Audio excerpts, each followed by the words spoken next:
Qadrdon, hali ham podpiskani bosib tomosha qilyapsiz. Bitta podpiskani bosib qo'ying. Xudo xolasa mana shunaqangi arzon mashina o'tkazib o'rmaysiz. Xo'p. Bizda bugun obzorimizda 2006-yil Nexia 1 Sons Trambler Lux mashina. To'rtta yangi baloni bilan eng qiziq joyi mashinani kantachkalari вообще butun где-то shu 25%, 30% kraska chiqsa kerak, chiqsa ham. Atak unaqangi katta kraska yo'q. Uni kantachkalari bor-ku, to'rlar rezin kanta ham tiniq bir xil turibdi. Вообще nima deydi? Unaqangi nima yo'q. Bir choq tushgan joy, bir unaqangi stik tushgan joy, bag'ga ketgan joy, unaqa narsa yo'q. Deb ko'rsatib qo'yasizlarga o'zim. Tiniq turibdi hamma rezin kantalar. Butun narxi arzonroq mashina o'qtirgan obunachilarga jo'natib qo'ysalar mana shu videoni.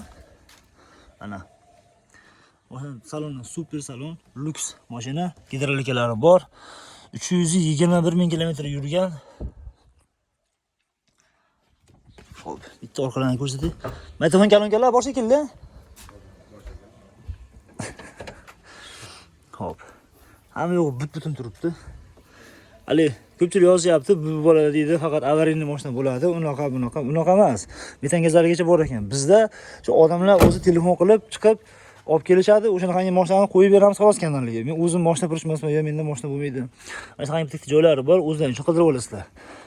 Xo'p, mashina sonstaran bular. Mashinaning oxirgi narxini, eng oxirgi taqilganini $2700 beriladi.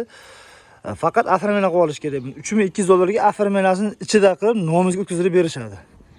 Xolisiz u tomoniga, xolisiz bu tomoniga o'ynab bosh olayotgan joyi jigar. Avtotrend kanaliga aloqa qilsalaring, xudo xolasa shunaqangi mashinalar ham bo'lsa, reklama qilib sotishga yordam beramiz. Jigarlar, menimcha yomon variant emas. $2700 2006-yil. Mashina faqat oformlana qilib olish kerak ekan xolos. Nima deysiz? Yoqqan bo'lsa, gazini bosib oling.